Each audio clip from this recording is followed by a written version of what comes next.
You're listening to The Shift Show with Adriana Bucci. I'm a narcissistic abuse recovery coach and the person who's going to tell you what everyone else is too polite to say. We're talking all things narcissists, narcissistic parents, toxic relationships, the aftermath, and what healing actually looks like. And no, you are not the crazy one. Let's dive into it. Hey, welcome back to The Shift Show. I know it's been a while since I made an episode. Adriana speaking, take two. It's been a while since I have made an episode on this podcast, but I am back. I will be posting regularly again. I don't know what the schedule is going to be. Once I get my shift together, see what I did there, maybe I will come up with some regular day of the week where I will upload episodes. But for now, it's going to happen at least once a week. I'm gonna at least promise that. I don't know which day of the week. So whenever this ended up, I think today's Monday evening. So this is when it's happening. It just is what it is. So anyways, rambling aside, today's episode is about how I don't care what the narcissist said to you. Because at the end of the day, whatever they said, they say stupid shit all the time. They accuse you of stuff. They twist things. They say things that have you lying awake till 3 a.m. and you're trying to build the right response to it, and you're having an argument in your head.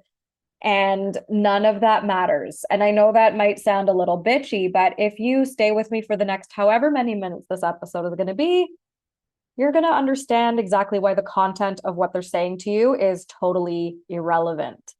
And you have to understand that what they say to you specifically is not the point, and it's not supposed to make any sense.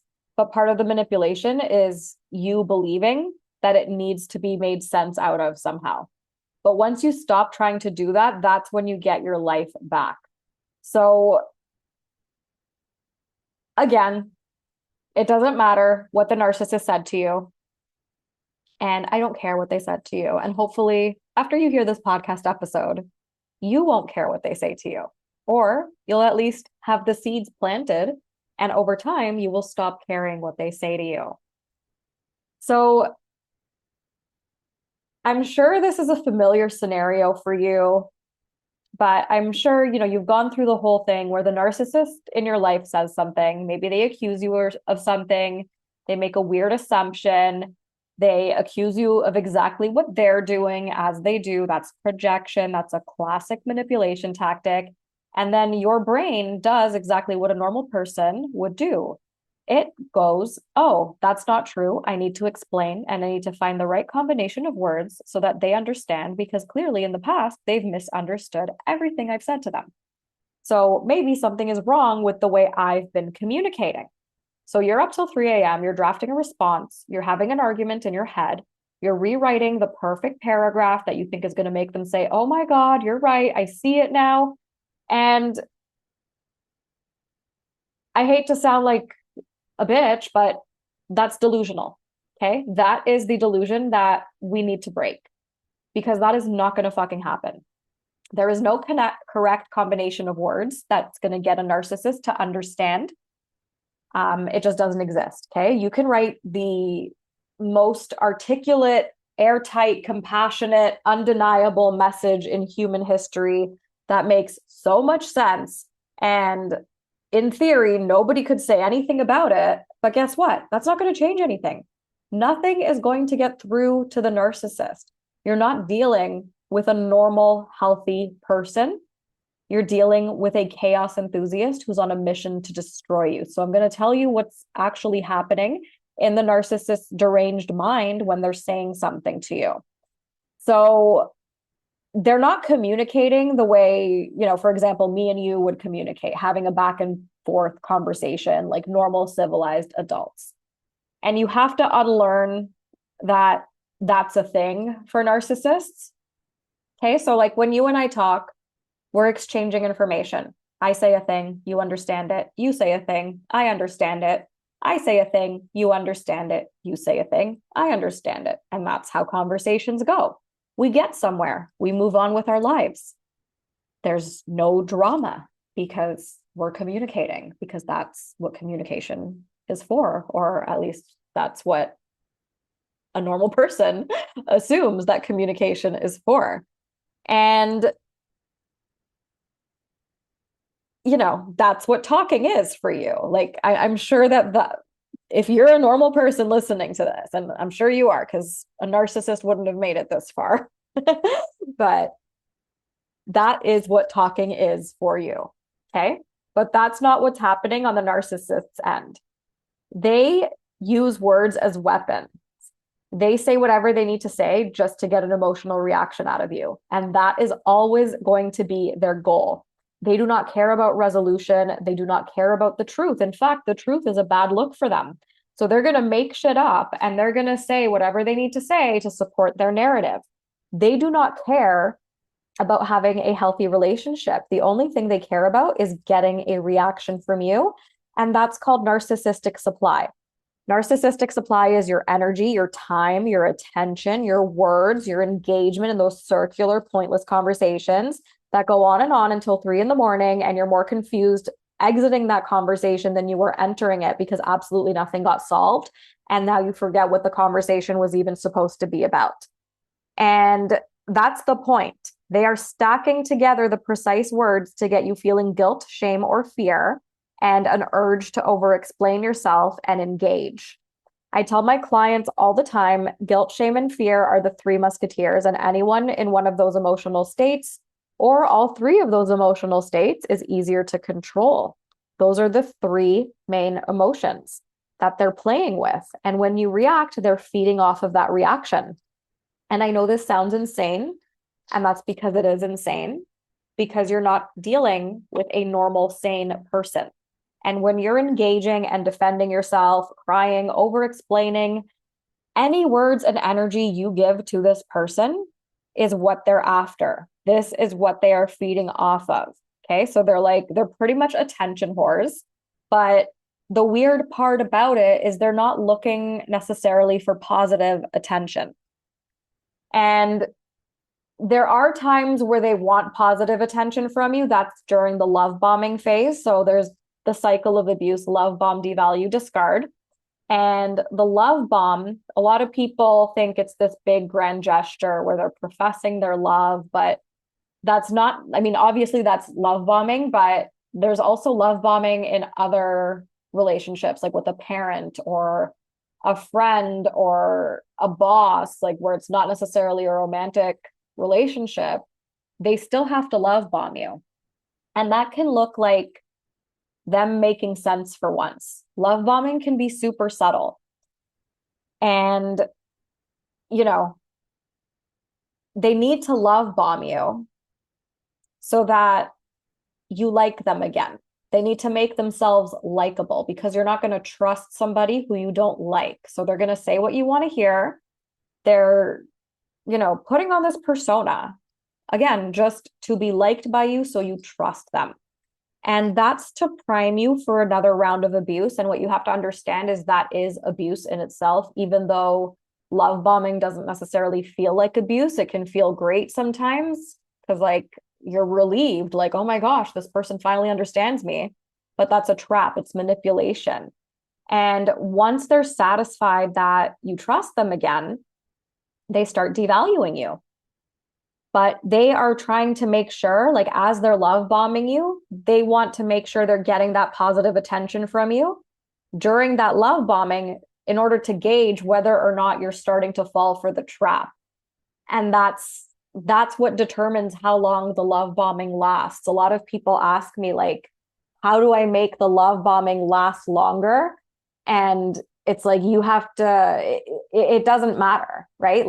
They're going to love bomb you as long as it takes to gain your trust so they can start devaluing you. Or they're going to love, if you're really not buying their shit, they're going to love bomb you until they get tired of it and they just go back to the devalue, because the mask can only stay on for so long.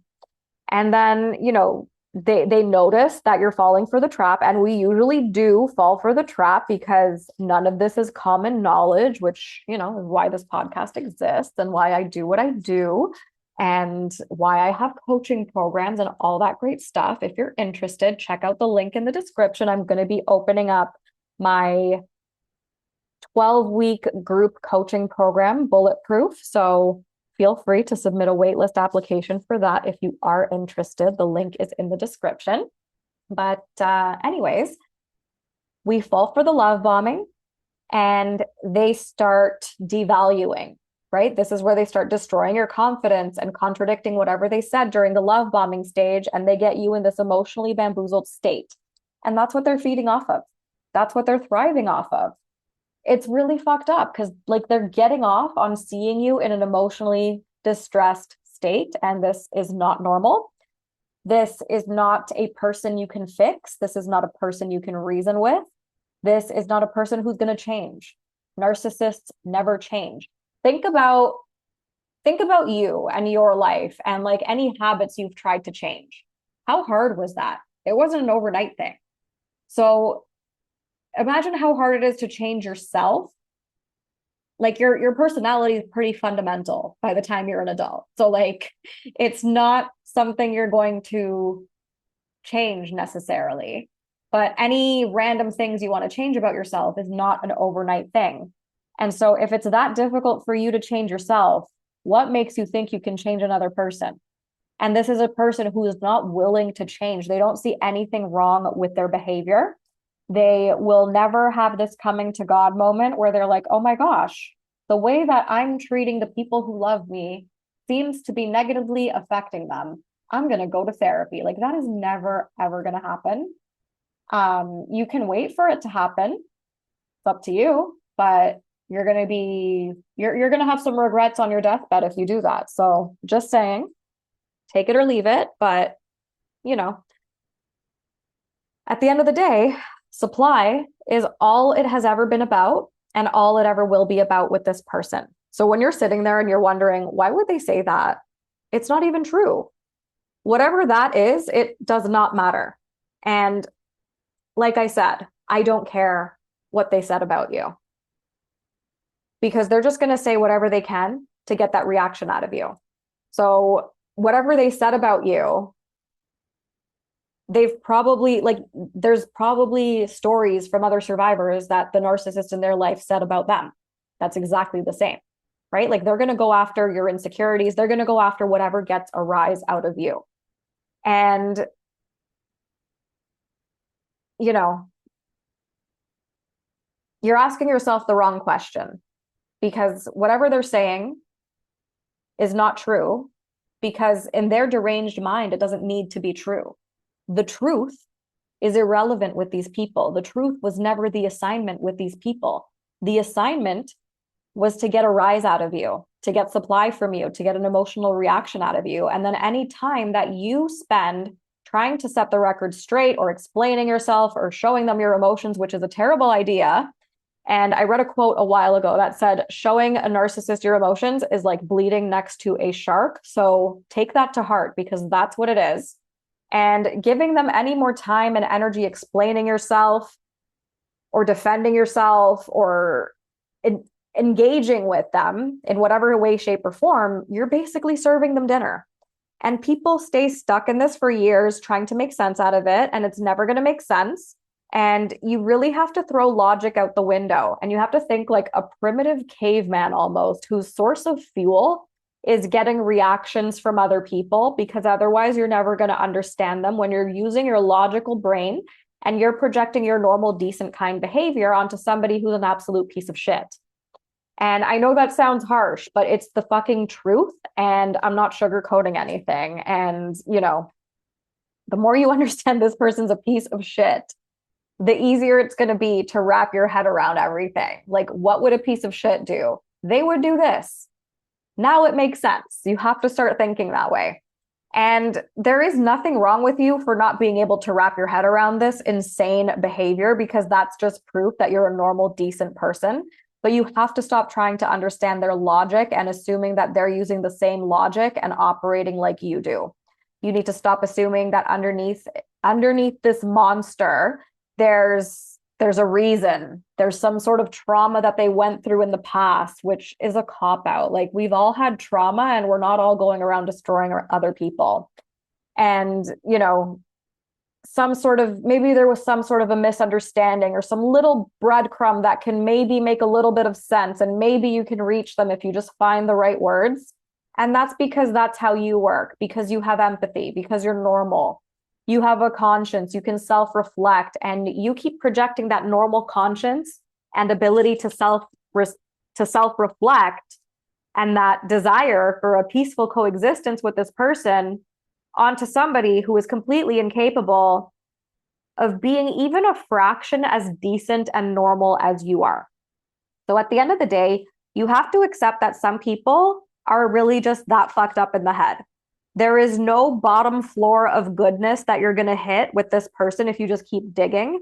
And you have to see it clearly, because how much time have you already wasted digging for this goodness in this person that clearly they've been an adult this whole time and they still haven't seemed to figure out how to be a decent person yet, right? Like, that is not a you problem. And once you finally accept that, once you finally accept that the narcissist will never be a normal person with empathy, you're going to stop being shocked.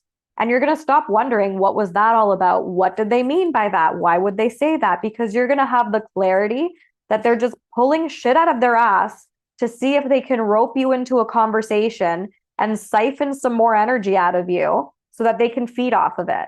In a narcissist, delusional, deranged little world, when you engage, they feel like they won.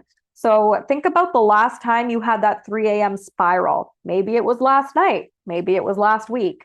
Think about how your body felt. And this is something that a lot of narcissistic abuse recovery experts, coaches, and content creators don't talk about. And that's why I talk about it. So welcome to my podcast. And think about where you felt it in your body, right? Did you feel something maybe in your jaw or in your chest or your stomach? Were your muscles starting to tense up? I'm sure you felt something. And what you have to understand is that your nervous system floods when this person is speaking to you and manipulating you. There's these little cues that our bodies give us when something's not quite right with a situation, but we've been conditioned by the narcissist to ignore that because we're conditioned to believe that what we feel is wrong and our reality is wrong, and for no other reason, because it's just a bad look for the narcissist. And if they wanted to look better, they could have acted better, in my opinion. And if you think about it, you're already in a state of fight or flight. Your nervous system's already activated. Those alarm bells are going off. And that's the state you're trying to come up with the right combination of words to get this person to understand you. So no wonder you can't sleep. Your system is activated. You're not like overthinking or whatever. This is literally a trauma response. This is a stress response. But you're not seeing it that way because nobody taught you this. And maybe this is the first time you're hearing about it. And your body believes that you are in danger because for all of these years, the words that the narcissist in your life has said to you have preceded the danger. And that's why when people tell you just don't respond, it can feel like a physical impossibility in the moment. And you might think like, oh, I don't have enough willpower to just stop engaging. But this is not a willpower thing. This is a mind-body connection thing. Your body is pretty much screaming at you to resolve the threat. And from what you've learned, right? Like, we tend to just repeat the same patterns and behaviors based on what we've learned in the past. You learned that resolving it means engaging, explaining, and fixing it. And so you reach your phone and you try to draft out the perfect response. Like, this is some sort of fire you can put out, but you will never put out that fire by engaging.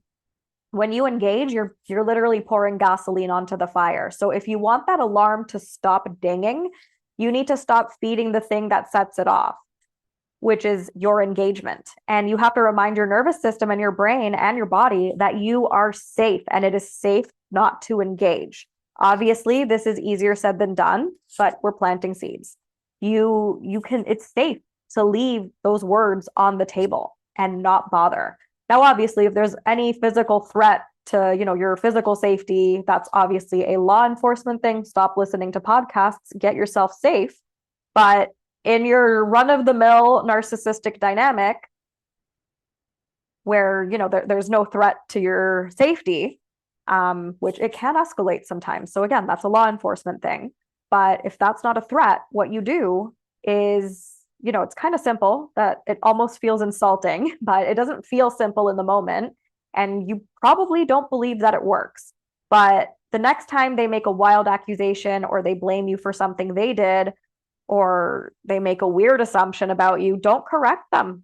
Let them believe whatever they want to believe. Don't engage. If you're face to face with them, you can just go gray rock and just be, all right, cool. But you actually literally do not have to say anything.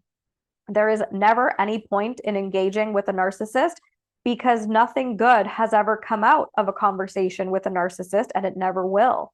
So you gray rock, you become boring, you become dull and uninteresting. I don't know if I've made an episode on gray rocking yet.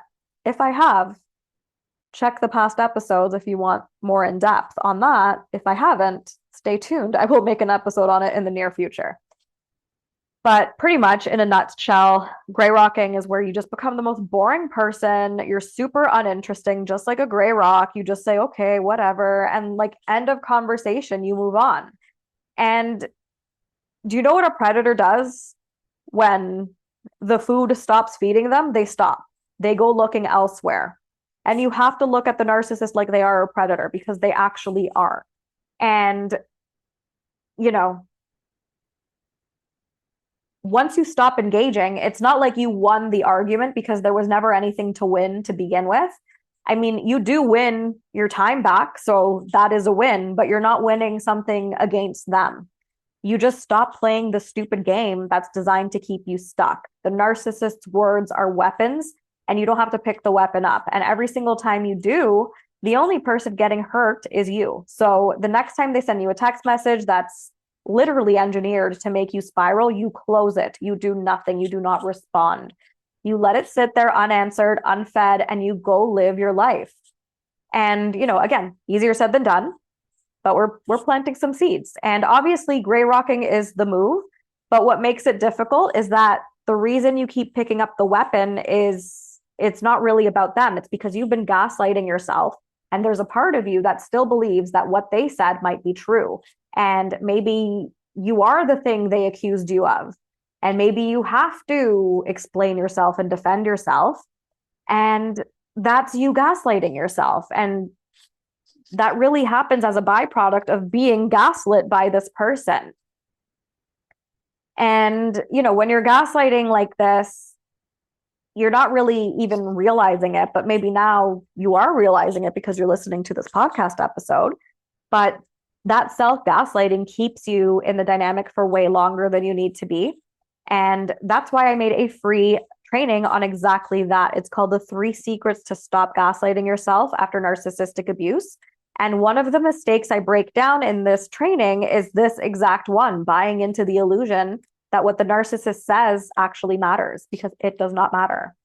And so if this podcast episode cracked something open in you, that free training dives so much deeper into it. It's totally free.